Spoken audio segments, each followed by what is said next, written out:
एक बार माता लक्ष्मी जगन्नाथपुरी में भ्रमण कर रही थीं। उनके मन में विचार आया कि आज वे देखेंगी कि किस पर अपनी विशेष कृपा बरसाई जाए।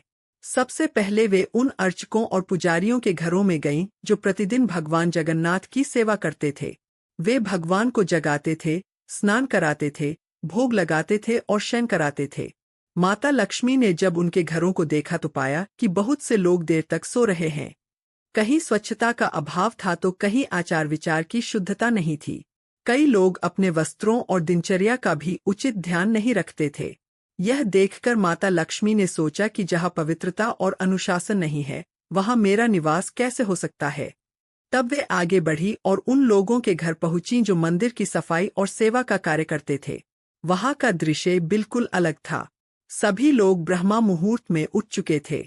घर स्वच्छ था, तुलसी पूजन हो रहा था, भोजन शुद्धता से बनाया जा रहा था और सबके मन में भगवान के प्रति सच्ची श्रद्धा। माता लक्ष्मी ने उन भक्तों के घर जाने का निश्चय किया।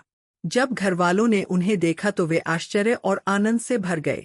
उन्होंने विनम्रता से प्रणाम किया और कहा कि माता, हमारे घर का जल भी आपके योग्य नहीं है। माता लक्ष्मी मुस्कुराई और बोली कि भगवान और उनके भक्त किसी की जाति या स्थिति नहीं देखते। वे केवल मन की पवित्रता और आचरण की श्रेष्ठता को देखते हैं। इसके बाद माता लक्ष्मी ने प्रेम पूर्वक उनके घर का प्रसाद ग्रहण किया। पूरा परिवार भाव विभोर हो गया। सभी की आंखों से आनंद के आंसू बहने लगे। उन्हें विश्वास ही नहीं हो रहा था कि स्वयं श्री लक्ष्मी उनके घर पधारी हैं और उनका प्रसाद स्वीकार कर रही हैं। उसी समय बलराम जी पुरी में भ्रमण करते हुए वहां पहुंचे। उन्होंने देखा कि माता लक्ष्मी उन लोगों के घर बैठकर प्रसाद ग्रहण कर रही हैं। यह देखकर उनके मन में संदेह उत्पन्न हो गया। बलराम जी मंदिर लौट आए और मन ही मन नाराज हो गए। जब भोजन का समय आया तो भगवान जगन्नाथ और सुभद्रा जी भोजन ग्रहण करने के लिए तैयार हो गए, लेकिन बलराम जी अपने स्थान से नहीं उठे। भगवान जगन्नाथ ने पूछा कि भैया, आप भोजन क्यों नहीं कर रहे हैं। तब बलराम जी ने कहा कि आज माता लक्ष्मी ऐसे लोगों के घर गई हैं जिनके यहाँ उन्हें नहीं जाना चाहिए था, इसलिए मैं उनके हाथ का बना भोजन ग्रहण नहीं करूंगा। भगवान जगन्नाथ समझ गए कि बलराम जी नाराज हैं। उन्होंने सोचा कि यदि मैं भोजन करूंगा तो भैया को दुख होगा, इसलिए उन्होंने भी भोजन ग्रहण नहीं किया। जब कई दिनों तक ऐसा ही होता रहा तो माता लक्ष्मी ने कारण पूछा। उन्हें जब सारी बात पता चली तो उन्होंने कहा कि यदि मेरे हाथ का बनाया भोजन कोई ग्रहण नहीं करना चाहता तो फिर मेरे यहाँ रहने का क्या अर्थ है। यह कहकर माता लक्ष्मी जगन्नाथपुरी छोड़कर चली गईं। जैसे ही माता लक्ष्मीपुरी से गईं, वैसे ही पूरे मंदिर की शोभा समाप्त हो गई। धन, वैभव और समृद्धि सब उनके साथ चली गई। भगवान जगन्नाथ और बलराम जी ने देखा कि अब भोजन बनाने के लिए न अन्न है, न सामग्री और न ही कोई व्यवस्था। दोनों ने स्वयं कुछ करने का विचार किया। उन्होंने बालकों का रूप धारण किया और समुद्र तट के पास स्वर्गद्वार क्षेत्र में जाकर भिक्षा मांगने लगे। लोग आते और चले जाते, लेकिन कोई विशेष ध्यान नहीं देता। कुछ लोगों ने तो उन्हें डांट भी दिया।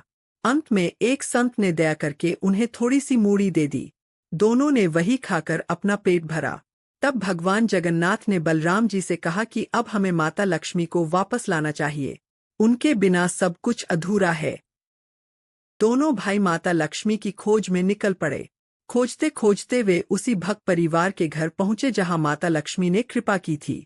वहां पहुंचकर उन्होंने देखा कि पूरा घर दिव्य वैभव से भर गया है। चारों ओर सुख, समृद्धि और आनंद का वातावरण था। लोग गरीबों को भोजन, वस्त्र और सहायता प्रदान कर रहे थे। माता लक्ष्मी स्वयं वहां विराजमान थीं। भगवान जगन्नाथ और बलराम जी भी साधारण लोगों की तरह पंक्ति में खड़े हो गए।